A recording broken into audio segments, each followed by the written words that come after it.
আগে মেয়েরা ভয় পেত যে বিয়ের পর তার শাশুড়ি কেমন হবে, আর এখন শাশুড়িরা ভয় পায় যে বিয়ের পর তার ছেলের বউ কেমন হবে। এখন যদি তোর মতো হাজার মাদারি কোনো মেয়ে কারো কপালে জোটে, তার ভয় পাওয়াটা স্বাভাবিক। থুতু দিয়ে মারো গুতা, ঢুকে যাবে শুয়ে সুতা। তোর পিছু লুচ্চামের মানুষের শেষ থাকে। তো যাই হোক বন্ধুরা, তোমাদের অনেক রিকোয়েস্টের পর আমি এই অবুজ বালিকাকে নিয়ে রোস্ট করছি, না হলে আমি জীবনে করতাম না। সো একটাই রিকোয়েস্ট করবো, ভিডিওটা একদম লাস্ট অব্দি দেখে যাবে, ধামাকাদার ভিডিও হয়েছে। তো চলো এই অবুজ বালিকাকে নিয়েই খেলা শুরু করা যাক। খেলবো, খেলা হবে। হেলমেট ছাড়া চালাতে দেবার নামই হলো বিশ্বাস। বলছি দিদি, আই হ্যাভ এ গভীর প্রশ্ন, তুমি কতজনকে বিশ্বাস করে হেলমেট ছাড়া ড্রাইভ করতে দিয়েছো শুনি? কি হলো, গায়ে লাগলো? আরে তুমি যা বললে তাই তো বললাম। বুঝলি প্রিয়, আমি ট্রেনে চড়েও দেখেছি, আমি প্লেনে চড়েও দেখেছি, শান্তি শুধু তোমার উপর চড়েই। সেটা অবশ্য তোমাকে দেখেই মনে হয় যে তোমার শান্তি কোথায়, কিন্তু তোমার বাড়ির লোক এই ভিডিওগুলো দেখে না নাকি চোখে পড়ে না তাদের? না মানে তোমার ইনস্টাগ্রাম অ্যাকাউন্টে তো ঢুকে দেখলাম তোমার যা কার্যকলাপের ছিরিবৃদ্ধি, ওই জন্য বলছি। থুতু দিয়ে মারো গুতা, ঢুকে যাবে শুয়ে সুতা। কেন দিদি, তুমি কি শুয়ে এরকম ভাবে সুতো ভরার বদলে এরকম গুতা দিয়ে সুতো ভরো?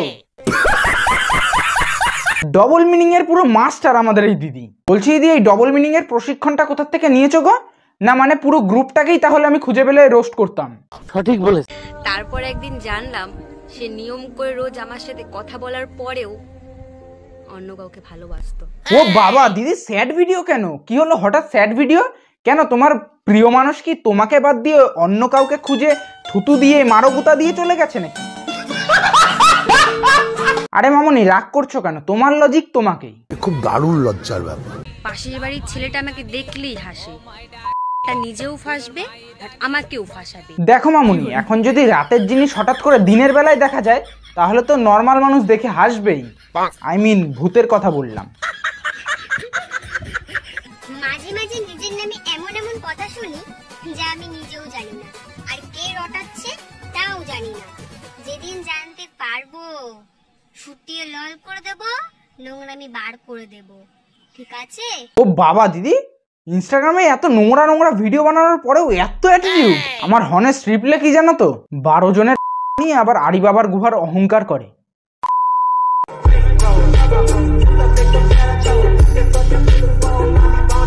আমার এই কথাটা শুনে কারো খারাপ লাগলে আমার কিছু করার নেই, আই এম সো সরি। কারণ তোমাদেরকে আমি একটাই এক্সাম্পল দিতে চাই।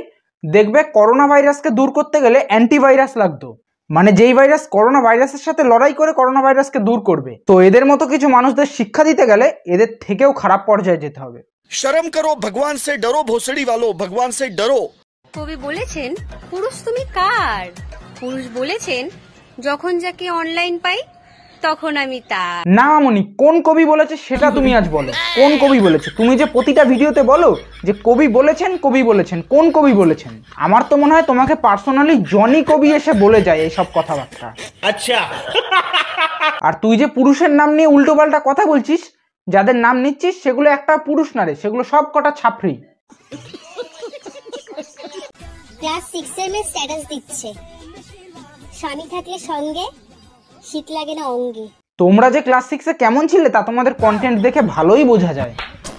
নারী তার শখের পুরুষকে ইচ্ছে মতো লাগাতে দেয়, মানে রং লাগাতে দেয়। তা তুমি কতজনকে লাগাতে দিয়েছো মামনি? আরে মানে রঙের কথা বললাম।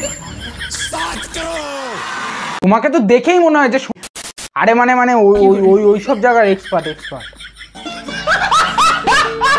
মামনি, খারাপ লাগার কিচ্ছু হয়নি, তোমার ভিউয়ার্স তোমার ফলোয়ার্সরাই এসব কমেন্টে বলছে। সো যাই হোক বন্ধুরা, আজকের ভিডিওটা কিন্তু এই অবধি। আর যদি কারো খারাপ লেগে থাকে তাহলে আমার কিছু করার নেই, কারণ ক্রিঞ্জকে দূর করার জন্য নিজেকেও ক্রিঞ্জ হতে হবে। আর যদি অবুজ বালিকা মামনি এই ভিডিওটা দেখে থাকো, তোমার যদি কিছু খারাপ লেগে থাকে তাহলে আমার কিচ্ছু করার নেই, তুমি তালতলা যাও। তো যাই হোক, ভিডিওটা কাদের কাদের ভালো লেগেছে অবশ্যই কমেন্টে জানিয়ে যাও। আর হ্যাঁ, তোমাদের রিকোয়েস্টে যেহেতু বানিয়েছি, যারা যারা রিকোয়েস্ট করেছো তারা যদি ভিডিওটা দেখে থাকো অবশ্যই ভিডিওটা শেয়ার করে দেবে। তো যাই হোক, যারা এখনো ফেসবুক পেজটা ফলো করেনি, ফলো করে অবশ্যই যাবে, ঠিক আছে? ততক্ষণের জন্য টাটা, বাই বাই। পরের ভিডিওতে দেখা যেন পাই, ঠিক আছে? টাটা।